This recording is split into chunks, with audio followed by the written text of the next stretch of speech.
Herkese merhaba. Her hafta Salı günü saat 21'de haftanın önemli insan hakları konuları ve konuklarıyla size sunduğumuz programımıza başlıyoruz. Değerli izleyenler, 345. bölüm ve Allah'ın izniyle daha çok bölümle devam edeceğiz. Bu çalışma mağdur insanlara yardımcı olmak için yıllardır yapılan bir çalışma ve birçok faydası da oldu. O yüzden iki ayağımız bir pabuçta olsa da bu çalışmayı mutlaka yapıyoruz. Mağdur insanlara yardımcı olmaya çalışıyoruz ve oluyoruz Allah'ın izniyle. Ve bu akşam da yine bir önemli konuyu gündeme getiriyoruz. Evet, dünya yanıyor. ABD ve İsrail biliyorsunuz vahşi bir şekilde Orta Doğu'ya, İran'a, insanlara saldırıyor. Sadece İran'a değil bu saldırı, aslında tüm Orta Doğu'ya, insanlığa, çünkü bütün bölge yanıyor. Bütün bölge büyük hayati, siyasi, ticari, ekonomik açıdan büyük bir zarar görüyor. Bu konuyu sürekli işliyoruz ve yoğun bir şekilde de ABD-İsrail şer ikilisini eleştiriyoruz çok net bir şekilde. Soykırımcı İsrail yanına ABD'yi de alarak bu sefer bir başka katliam yapmak üzere İran'a saldırdı ve ilk etapta en az 170 kız öğrencinin olduğu bir ilkokulu vurarak onları katletti. Korkunç gelişmeler bunlar. Evet, bunları tüm dünya konuşuyor ama bir de çok kimsenin duymadığı, bilmediği ve konuşmadığı bazı yoğun hak ihlalleri var. İşte biz bu akşam böyle bir şey konuşacağız. Aylardır bu konu üzerinde duruyoruz. Haziran ayında konuyla ilgili soru önergemiz var ve bu konuyu uzun bir süredir de takip ediyoruz. Ardından Şubat 2026'da bir soru önergemiz var. Çünkü Türkmenistanlı iki kişi, Alişer Sakatov ve Abdullah Orusov, bu iki kişi Edirne Geri Gönderme Merkezi'nde bulunuyorken Anayasa Mahkemesi haklarında yaşam hakkı ve işkence yasağı nedeniyle ihlal kararı veriyor ve serbest bırakılmaları isteniyor.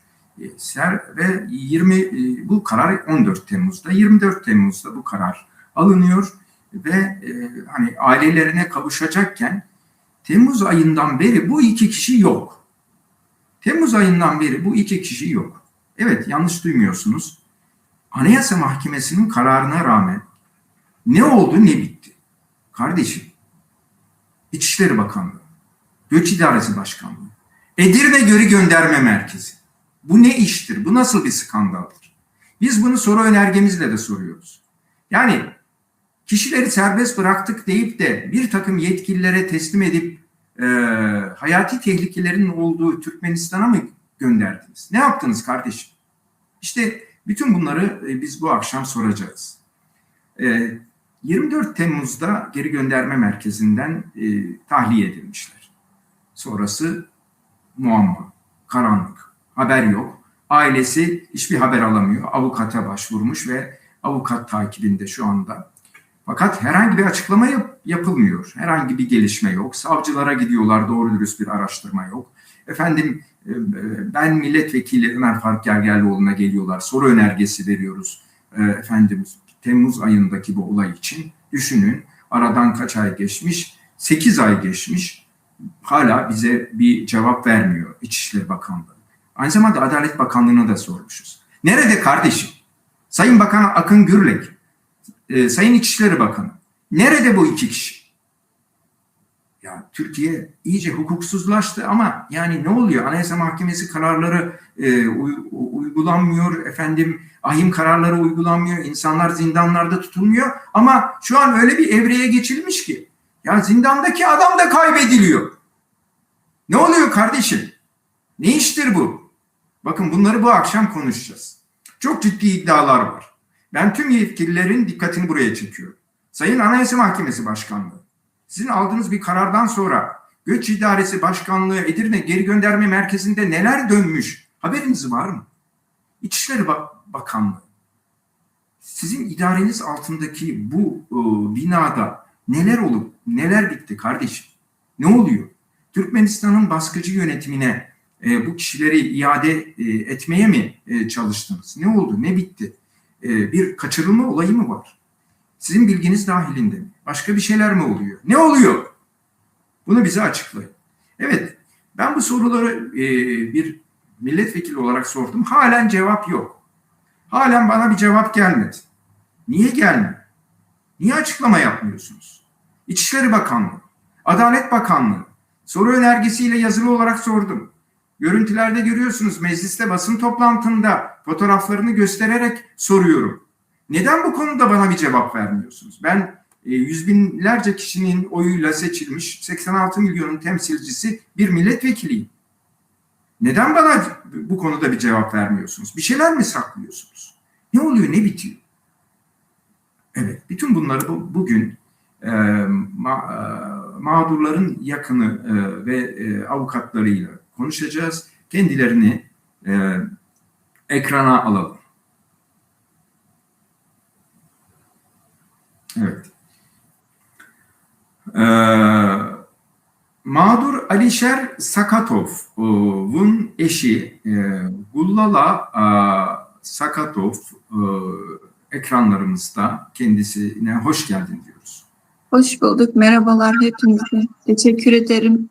Sesimi duydunuz. Sağ olun. Ayrıca avukat Kader Sevimli konuyu takip ediyor. O da hukuki açıdan ne yapılması ne olduğunu anlatacak. İlk önce biz mağdur, evine ateş düşen Gullala Hanım'a mikrofonu uzatıyoruz. Gullala Hanım, çok geçmiş olsun.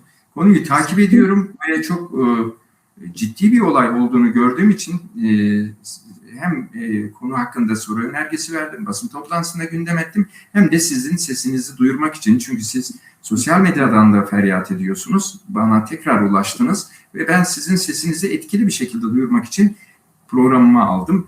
Buyurun, söz sizde. Neler oldu, ne bitti, siz neler yaşıyorsunuz Gullala Hanım? Kendinizi tanıtın, çoluk çocuk ne varsa kendinizi, eşinizi tanıtın ilk önce ve neler yaşadığınızı özetle bir anlatın. Ben Gülala Hasanova, Türkmenistan vatandaşıyım. 4 çocuk annesiyim ben. Ben 8 aydır eşimden haber alamıyorum. 10,5 aydır görüşemiyoruz. Geri gönderme merkezinde yattı, sürekli arıyordu. Eşim hiçbir suç işlemedi. Biz hiçbir şekilde burada kaçak durumda da bir saat bile kalmadık. Ama eşim insan haklarını korumak için mücadele ediyordu. 1,5 aydır ben eşimden hiçbir şekilde haber alamıyorum. Ben çalmadığım kapı kalmadı.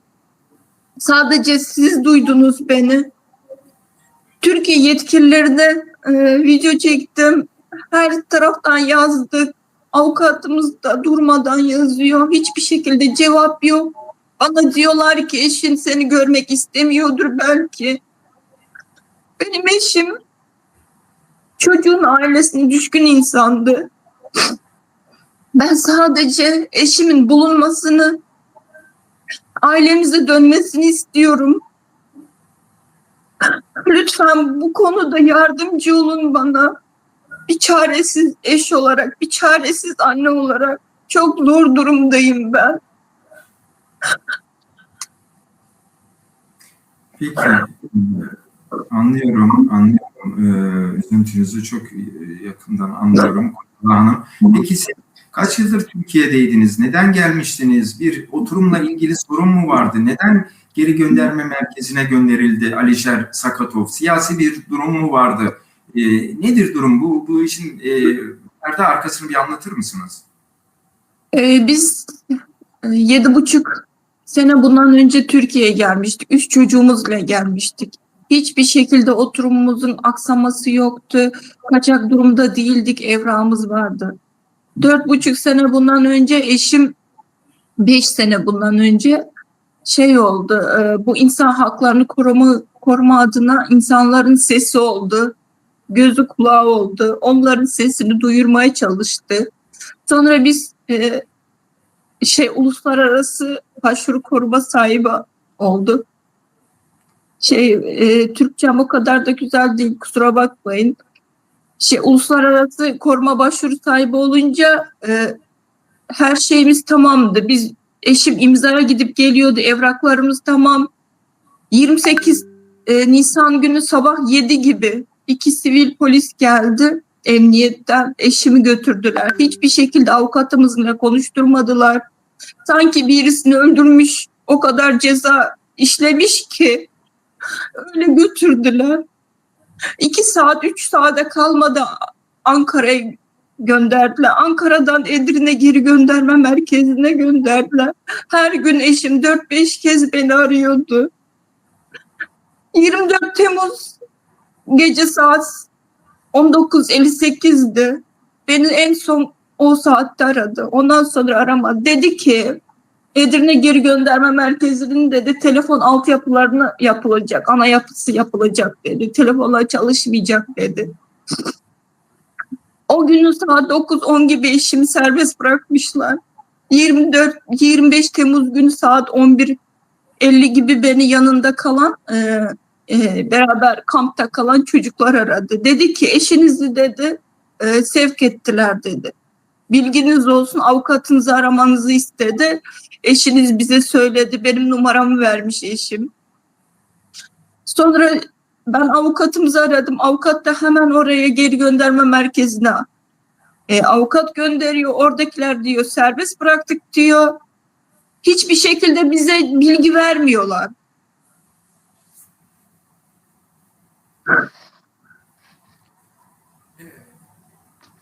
Geri gönderme merkezindekilere hani biz başka bir yere sevk ediyoruz mu denmiş. Evet, eşime öyle denmiş. Ama eşim çok mutlu şekilde çıkmış oradan. Yanında kalan arkadaşları dedi bana. Hani, nereye sevk ediyorlarmış? Hani. Aydın'a demiş, müdür demiş. Müdür gece saat 9-10 gibi kendisi çağırmış eşimi. Hadi yanındaki arkadaşını çağır, beraber çıkın demiş. O günü 3 çocuk çıktı dediler bana. Çünkü onlar kendi imkanlarıyla bir yere yani Aydın'a geri gönderme merkezinin aracıyla mı gidecek diye bir laf ediyorsunuz. Bilmiyorum. Bilmiyorsunuz. Peki şunu anlıyoruz. Alişer Sakatov Türkmenistan yönetimine muhalif bir kişi ve Türkmenistan yönetimini eleştiriyor. Onun yaptıklarıyla ilgili eleştirileri var ve Türkiye'de 8 yılı aşkın ve bu belli ki bir rahatsızlık oluşturmuş ve Türkiye'de de kendisi durup durduğu yerde gözaltına alınıp geri gönderme merkezine gönderilmiş. Oturumu olduğu halde, çalıştığı halde, herhangi bir yasal manisi olmadığı halde ve geri gönderme merkezinden sonra da o ortalıktan kaybolmuş. Kendi iradesiyle kaybolmadığını düşünüyorsunuz. Öbür türlü ilk arayacağı kişi siz olurdunuz diye özetleyelim. Doğru mu? Evet. Doğru. Peki Gullala Hanım sizi biraz dinlendirelim. Bir sakinleşin lütfen. Bu arada neler yaşandı hukuki olarak onu da avukat Kader Sevimli'ye soralım. Avukat hanım nedir bu mesele? Hukuki olarak konuyu bir özetler misiniz? Buyurun söz sizde. Şimdi öncelikle teşekkür ediyoruz. Bize sesinizi duyduğumuz için özellikle Gülal Hanım'ın Twitter üzerindeki çalışmalarını fark edip sesin duyulmasına vesile olduğunuz için. Şimdi kısaca süreci özetleyecek olursam 28.04.2025 tarihinde müvekkil Alişer Şahatov ve Abdullah Ursov, şu an kimsesi olmadığı için kendisini temsil edecek vekaleten ben varım. Hani. Sayın avukatım biraz sesinizi yükseltebilir misiniz? Yani sesiniz az geliyor. Biraz daha yüksek sesle ve belki telefonu yaklaştırarak. Ya biraz daha sesimi yükseltmeye çalışayım. Umarım duyulur sesim. Müvekkil Alişer Şahatov ve Abdullah Ursov hakkında 28.04 haklarında G82 yani kamu düzeni ve kamu güvenliğini tehdit isnadıyla her ikisi alındı. Haklarında idari işlemler yapıldı.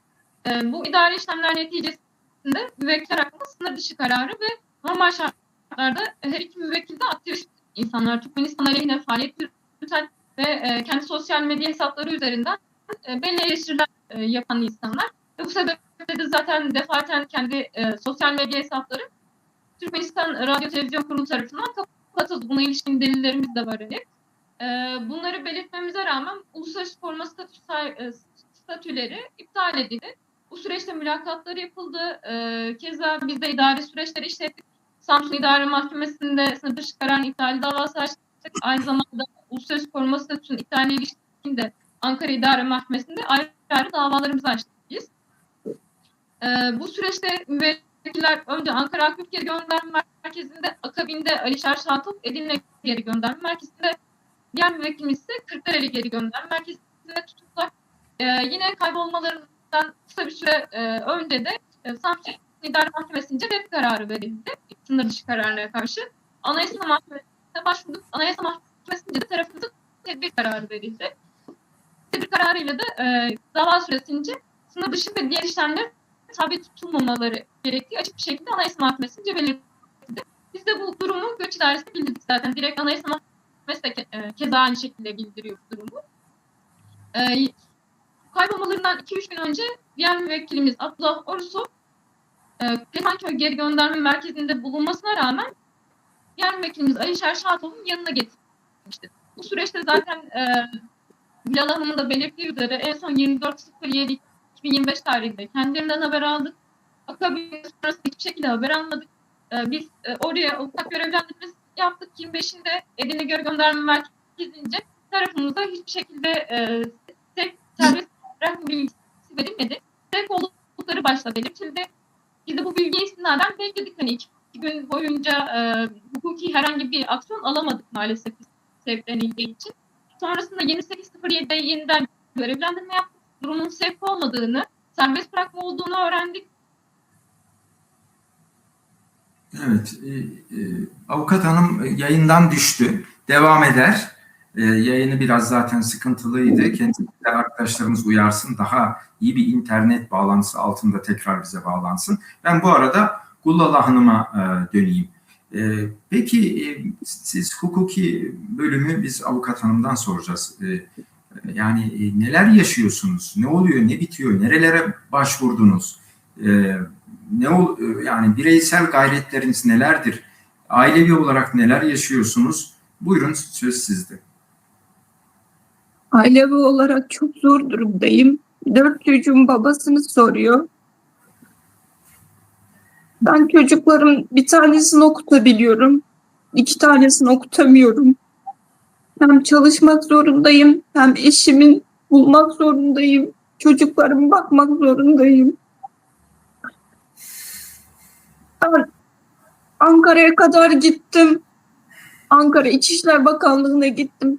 Kendi Türkmen konsolosluğumuza gittim.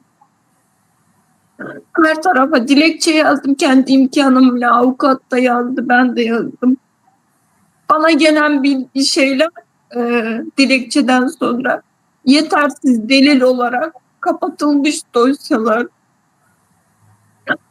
Ben Sinop savcılığına çok yazdım. Yetersiz delil diye kapatıyorlar. Ben çok zor durumdayım. Sadece eşimin hayatından, can güvenliğinden korkuyorum. Hayatta mı değil mi? Onu da bilmiyorum ben. Türkmenistan'da babası dilekçe yazıyor başbakana. Yazmadık. İçişler Bakanı, Dışişler Bakanı. Orada da yazmadık, şeyimiz kalmadı. Orada da bize bilgi vermiyorlar. Hiçbir şekilde dilekçelerimize bakılmıyor. 2 taraf da yapmıyor. Türkmenistan'da, Türkiye'de yapmıyor. Türkmenistan'a da başvuruyorsunuz. Oradan bir ses seda yok. Cevap yok. Yok, oradan da cevap yok. Peki. Yani sizin tahmininiz bir şekilde eşinizin Türkmenistan'a kaçırıldığı yönünde bir tahmininiz mi var? Nedir? Evet, benim tahminim öyle. Burada olsaydı eşim bir şekilde bana ulaşırdı. Ama oraya kaçırılmıştır. Ben öyle biliyorum. Evet. Ama Türkiye bana cevap vermek zorunda. Benim eşim hiç kimsesiz değil ki. Onun çoluğu çocuğu burada. Benim hakkım var bilmeye. Tabii çok ciddi bir iddiada bulunuyorsunuz. 8 aydır eşinizin kayıp olduğunu ve e, Türk yetkililerinin izni dahilinde Türkmenistan'a kaçırılmış olabileceği yönünde bir endişeniz var. Evet. Bu çok ciddi bir iddia. Eğer ki böyleyse yetkililerin çok acil bir açıklama yapması gerekiyor. Türkiye ve Türkmenistan yetkililerinin, idarecilerin çok acil bir açıklama yapması gerekiyor. Ortada tabiri caizse kapı gibi bir Anayasa Mahkemesi kararı var ve bundan sonra aniden yok olan insanlar var. Peki Sayın Avukatım, sizin sözünüz yarım kalmıştı. Şu anda bağlantınızı daha iyi görüyorum. Buyurun, kaldığınız yerden devam edin. Artı bu sorularımın cevaplarını da verebilirsiniz bu arada. Söz Avukat Kader Hanım'da. Sesi açabilir misiniz?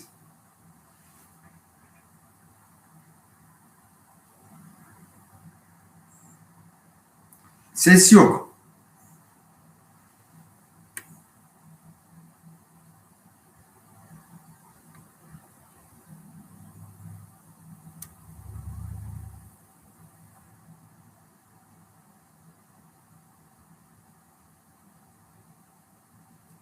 Ses alamıyoruz.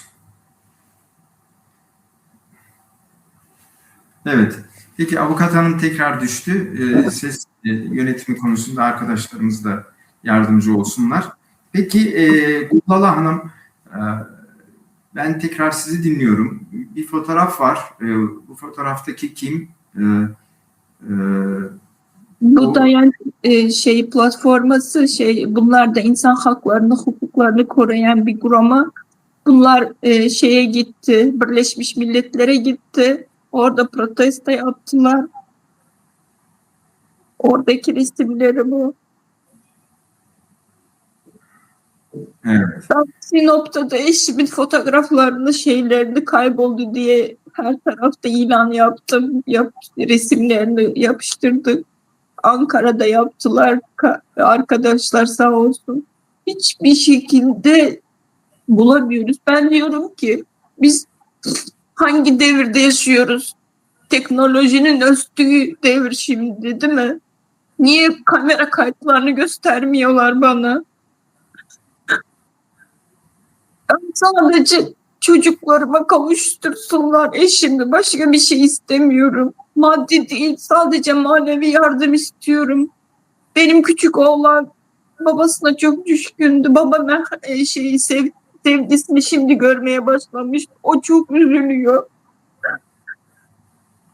Her gün babasına soruyor. Büyükler anlıyor, tamam, ama okuldan öğretmenler arıyor beni. Çocuğunuz çok mutsuz diyor. Ne oluyor diyor. Ben anlatamıyorum ki eşim yok ortalıkta diye.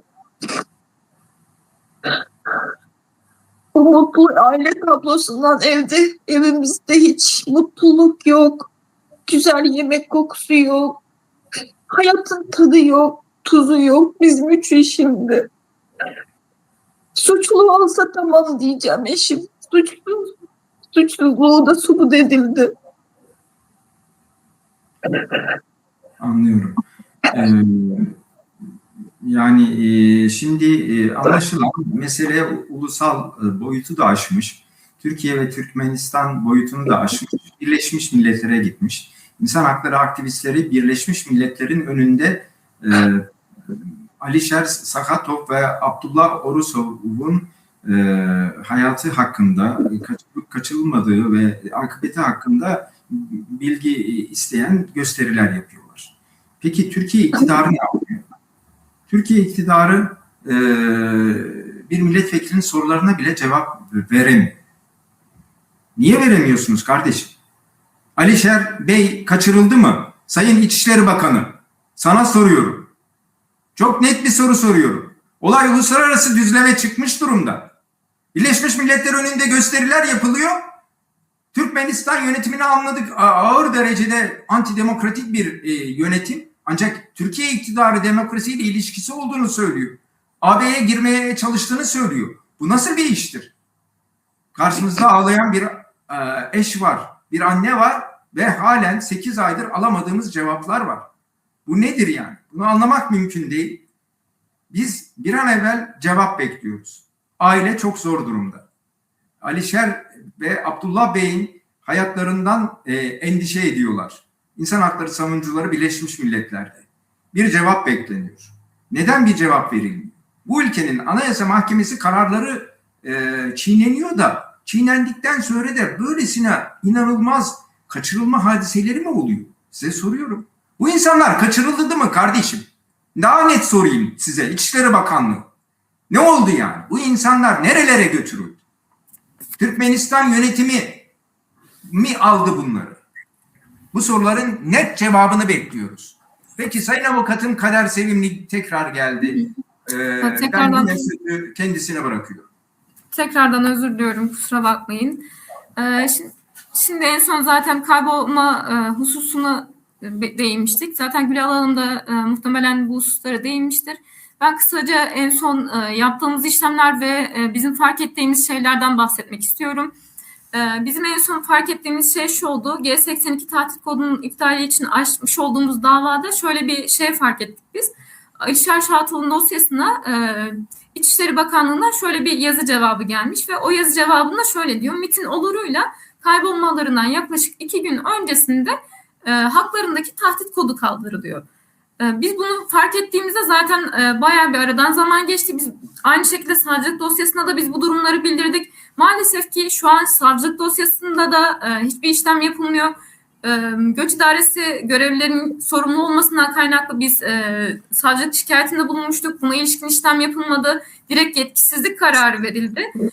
Türkiye şartlarında doğrudan bir soruşturma dosyasının aynı gün kapatılması maalesef ki mümkün olan bir şey değil. Ama biz bu hangi savcılıkta bu dosya kapatıldı?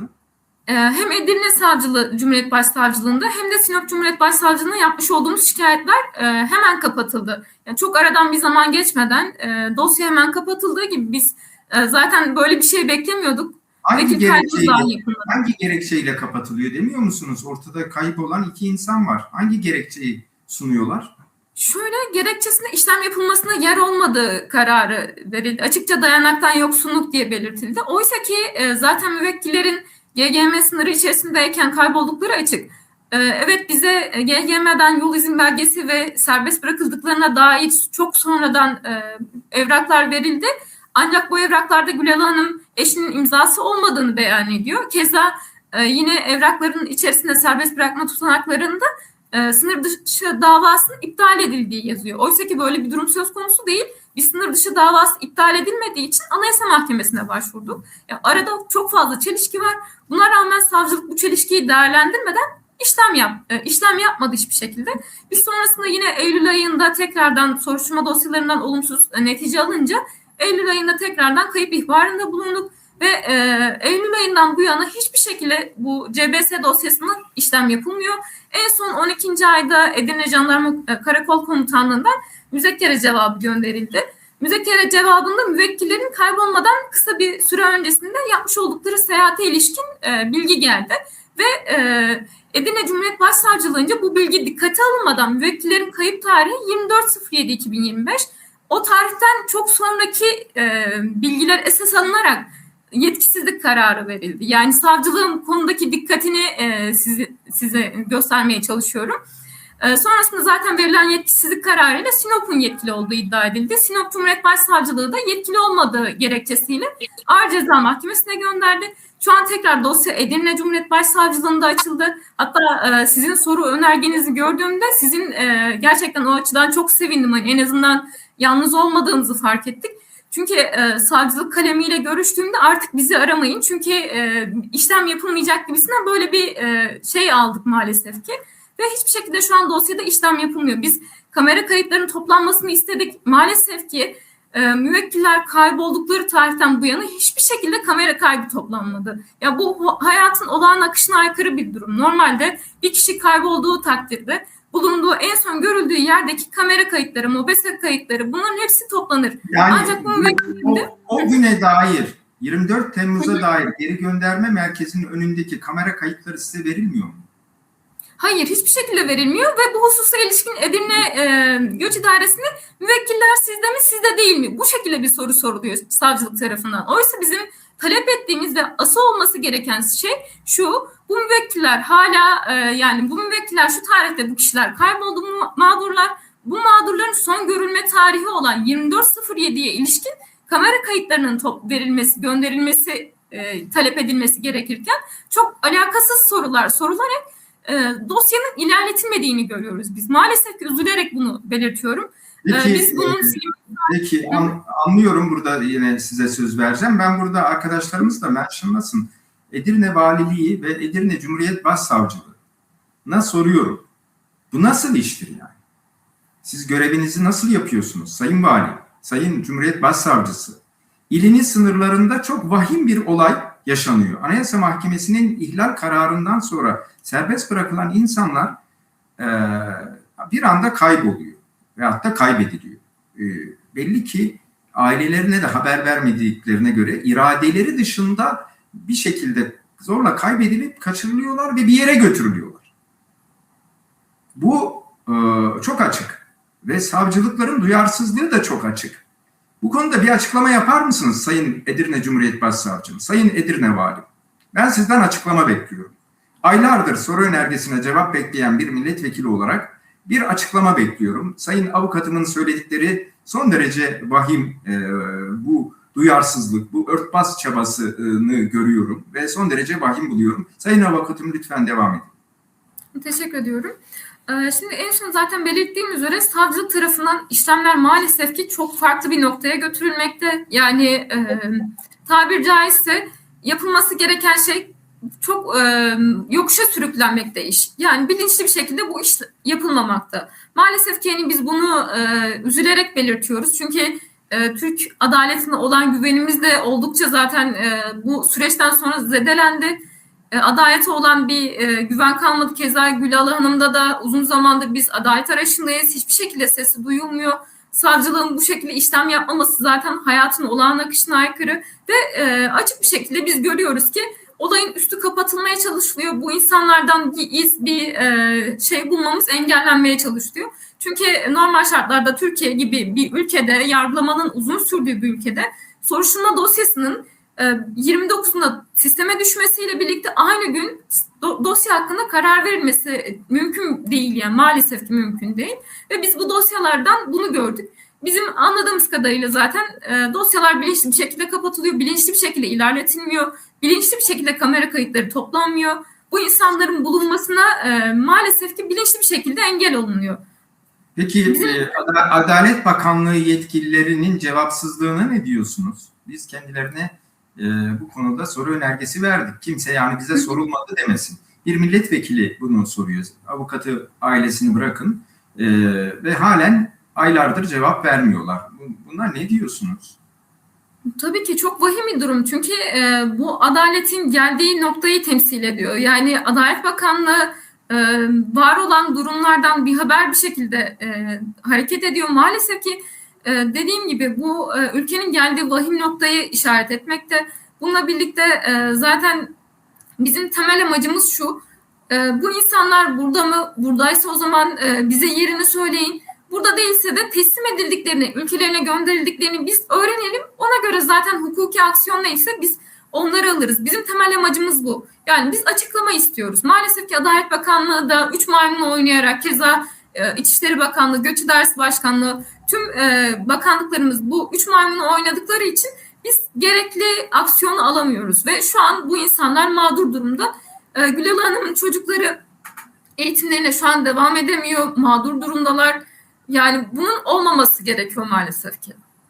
Yani bu kişilerin ailelerine sormadan hem de ikisinin de alıp başlarını bir yerlere gitmesi mevzu bahis değil sanırım. Yani mutlaka ailelerini ararlardı. Diğer beyefendi evli değilmiş ama bir aile babası olarak Alişer Bey'in ilk arayacağı kişi herhalde ailesi olacaktı ve bu aylardır yok ve şu anda savcılık soruşturmayı kapatmış. Peki en son sizin yani yürürlükte olan hukuki yargısal durumunuz nedir? En son yargısal açıdan son durum nedir? Başvurunuz ve diğerleri. Şöyle izah edeyim. Biz süreç içerisinde Birleşmiş Milletler Zorla Kaybettirme Komitesi'ne de başvuru yaptık. Şu an oraya beyan sunduk. Türkiye tarafından da yine kez aynı şekilde beyan sunuldu ve soruşturma dosyalarının devam ettiği yönünde beyan sunuldu. Maalesef ki soruşturma dosyalarının devam etmesi ya da varlığı bize adaletin ya da hukuk sisteminin işlerliğini ifade etmiyor. Şu an evet var olan soruşturma dosyalarımız var ama ben Şubat ayından beri talep gönderdim ve bu taleplerimle hatta biz 9. aydan beri talep gönderdik. Bu taleplerimize istinaden hiçbir şekilde işlem yapılmıyor. Kamera kayıtları toplanmıyor. Tespite ilişkin bir işlem yapılmıyor. Dolayısıyla hukuki süreçlerde bir ilerleme yok. İlerleme olmadığı için de biz buna adaletin işlemesi veya ilerlemesi mahiyetinde bakamıyoruz maalesef ki. Bir adalet sistemi şu an bu yönüyle çökmüş ve ilerlememekte maalesef ki. Evet. Onun haricinde Anayasa Mahkemesi'ne yine başvurularımız devam etmekte. Bu başvuruları takipçisiyiz ama bizim için önemli olan şu an savcılık dosyaları ve savcılık dosyaları neticesinde onlara dair bir iz, bir emare bulabilmek. Peki, Anayasa Mahkemesi'ne de acaba tekrar başvuru yaptınız mı? Yani sizin kararınıza rağmen bu insanlar yok oldu. Ne oluyor gibi bir başvuru yapma şansınız veya hakkınız var mı? Şöyle biz Anayasa Mahkemesi'nin tedbir kararı verdiğini belirtmiştik. Sınır dışı dosyamıza ilişkin biz ek beyanda bulunduk. Durumu belirttik hani bu kişilerden şu tarihten beri haber alamıyoruz gibisinden.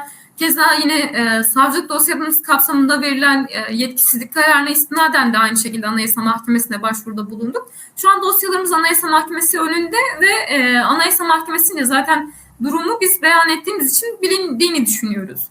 Peki Anayasa Mahkemesi ilk kararı hangi gerekçeyle ve hangi kararla aldı?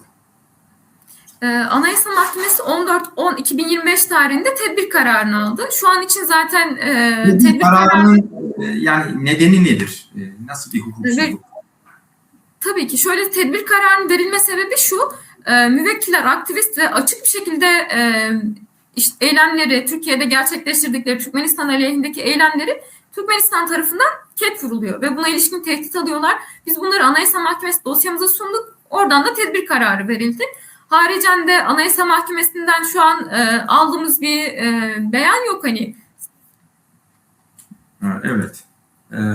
Yani bu yapılan işlemlerin hukuka uymadığı konusunda bir ihlal kararı vermiş oldu Anayasa Mahkemesi. Her halükarda eski hayatlarına dönmeleri lazım. Yani bu kararların, uluslararası koruma kararlarının kaldırılmasının iptali sağlanması gerekiyor idare tarafından ve kişinin normal hayatına döndürülmesi gerekiyordu. Fakat aniden yok edildiler. Biz Türkmenistan'da oldukça baskıcı bir rejim olduğunu biliyoruz. Ve bu insan hakları adına gayret eden bu kişilerin eleştirileri de anladığım kadarıyla Türkmenistan yönetimini oldukça rahatsız ediyordu. Bu rahatsızlık öncesinde nasıl tezahür ediyordu Gullala Hanım? Yani eşinizin eleştirileri karşısında Türkmenistan iktidarı neler yapıyordu? Bu konuda bir arka plan bilgisi var mı? Eşime tehditler geliyordu sürekli. Ağzını kapat, olmadı biz kapatırız. Beni çocuklarım dışarıda oynatırken parkta takip ettiler. Bana dediler ki eşin susmazsa kötü olacak dediler. Sonra biz Sinop'a yerleştik. Sakin bir yer, şey yok diye, yabancı yok, az yabancı diye buraya yerleşmiştik. Tehditler bana da geliyor, hala yazıyorlar. Sen de eşin gibi olacaksın. Eşinin kırığı verildi, 6 ay geçti. Sanki eşim ölmüş, öldürülmüş Türkmenistan hükümeti tarafından bana öyle yazılar yazıyorlar insanlar. Ama bilmiyorum ben, hiç kimsenin günahını da almak istemiyorum. Türkmenistan Başbakanı biliyor mu bunu, bilmiyor mu onu da bilmiyorum. Ben sadece Türkmenistan Başbakanı'na da seslendim ben. Yalvarıyorum eşimi bulma, yardım edin diye. konsolosluğa da yazdım dilekçe. Kendi konsolosluğumuz telefonlarıma da cevap vermiyor. Geçen 1,5 ay bundan önce ben dilekçe yazdım. O dilekçeme de cevap vermedi onlar. Ben bir şeyin içindeyim. Çukurun içindeyim. Karanlığın içindeyim. Hiç çıkamıyorum. Çırpınıp duruyorum ben. Anladım. Peki, son durum böyle. Siz elinizden geleni yapmışsınız. Sayın avukatım elinden geleni yapmış ve bariz ve sanki kasıtlı bir sessizlik, duyarsızlık var yargı makamlarında. Bir yerlerden talimat mı geliyor acaba? Bu dosyaları kapatın mı deniliyor? Bu konuda bir açıklama yapılması gerekiyor. Adalet Bakanlığı, İçişleri Bakanlığı yetkililerine soruyoruz. Yaşam hakkı en önemli hak. Bir kamu kurumunda bulunan kişinin aniden yok olması karşısında cevap veremeyen, dosyaları kapatan bir anlayışla karşı karşıyayız. Ve bu benim kabul edebileceğim bir şey değil. Bir anne, bir eş gözyaşlarıyla burada sıkıntısını dile getiriyor. Bir avukat da uğradıkları kötü yargısal muameleleri anlatıyor.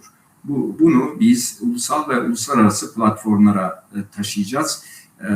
Avrupa Parlamentosu, Avrupa Komisyonu'na da bildireceğim. Türkiye yetkililerinin bu duyarsızlığı sadece Türkiye sınırlarında kalmayacak, uluslararası alana da taşınacak. Birleşmiş Milletler, Avrupa Parlamentosu ve Avrupa Komisyonu yetkililerine de buradan çağrıda bulunuyorum. Sayın Nacho Sanchez Amor bir rapor hazırlıyor. Onun da duymasını isterim. Sayın Amor, Türkiye'de esrarengiz bir şekilde bir Türkmenistan vatandaşı kaçırılıyor. Sanırım Türkiye vatandaşı aynı zamanda. Çifte vatandaşlık var değil mi? Hayır. Yok mu? Sadece Türkmenistan vatandaşı değil mi? Peki bir olay oluyor ve bir kamu kurumunda kaybolan bu kişiyle ilgili yetkililerin örtbas edici tavırlarını görüyoruz. Aile avukatıyla Birleşmiş Milletler Zorla Kaybedilme ve Kaçırılma Komitesi'ne de başvurmuş ve aldıkları cevap da komik. Çünkü yani Türkiye'deki yargısal mekanizmalar anlamsız durumdayken işte yargısal mekanizmalar devam ediyor diye oyalayıcı, geçiştirici, zaman kazanıcı cevaplar verilmiş gördüğüm kadarıyla. Zorla kaybedilme ve kaçırılma vakalarını biz kime karşı yapılırsa ve hangi nedenle yapılırsa yapılsın çok derece ciddi buluyoruz ve gündemimize alıyoruz. Yeni bir zorla kaybedilme ve kaçırılma vakası var gibi görünüyor ve bu da son derece vahim bir boyutta. Kimse yani ben avukata cevap vermem, dosyaları kapatırım, milletvekiline cevap vermem, Alişer Sakatov'un eşine de cevap vermem, dilekçeleri cevapsız bırakırım, bu konuyu kapatırım demez. Biz konuyu takip ediyoruz. Konuyu yoğun bir şekilde gündeme getirdim ve getireceğim. Yarınki basın toplantımda da konuyu gündeme getireceğim. Çeşitli ulusal ve uluslararası ajanslar da bu konuyu duyacak. Ta ki bize cevap verene kadar. Yani cevap vermemeniz aleyhinize olacaktır. Çünkü son derece vahim bir skandalla karşı karşıyayız. Anayasa Mahkemesi gibi bu ülkenin en büyük mahkemesinin kararı sonrası idarenin tavrı son derece gariptir diyorum. Son sözlerinizi almak üzere ben Gullala Hanım size sözü bırakayım. Ardından da Sayın Avukatımdan son sözleri alayım. Buyurun Gullala Hanım. Benim istediğim şey eşim kaçırıldıysa geri getirilsin, bulunsun. Size de teşekkür ederim. Sesimi duydunuz. Sessiz kalmadınız. Allah razı olsun. Estağfurullah. Estağfurullah. Daha evet ne dediğiniz belli zaten. Sizi zorlamayalım. Sayın Avukatım söz sizde, son sözler. Buyurun. Biz öncelikle çok teşekkür ederiz. Sesinizi duyduğumuz için en azından yaklaşık 7. aydan beri hiçbir şekilde bir işlem yapılmayan dosyamız kapsamında bize destek olduğunuz için, keza savcılık dosyasına soru önergesi sunduğunuz için ve orada en azından hani biz takipçisiyiz diyerek arkamızda durduğunuz için teşekkür ediyoruz. Umarım ki bir an önce bu konuda bir açıklama yapılır. En azından biz de nerede olduklarını biliriz. Ona göre biz de hareket ederiz. Teşekkür ediyorum tekrardan. Tamam. Peki ben de size teşekkür ederim. Bu programımıza katıldınız. Çok önemli bir konuda açıklamalar yaptınız. Konuyu takip edeceğiz. Ben insan hakları savunucusuyum. Kimsenin dinine, ırkına, cinsine, mezhebine bakmam ve yapılan ihlale odaklanırım. Hukuk isterim, insan hakları isterim. Bu aile için de ve bu mağdurlar için de bunu istiyorum. Ve Türkiye ve Türkmenistan yönetiminin bu konuda acilen bir açıklama yapmasını beklediğimi söylüyorum. Ve sizlere teşekkür ediyorum. Sizi yayından alıyorum. İyi çalışmalar. Değerli izleyenler, bugün de programımızı burada bitiriyoruz. Haftaya Salı günü saat 21'de tekrar inşallah beraber olacağız. Yine mağdurların, mazlumların yanında olacağız. Sizlere söz olsun, Rabbimize söz olsun. Bunu yapmaya çalışacağız. Tüm mazlumlar adına, tüm vicdanlar adına buna söz veriyorum ve hepinize iyi akşamlar.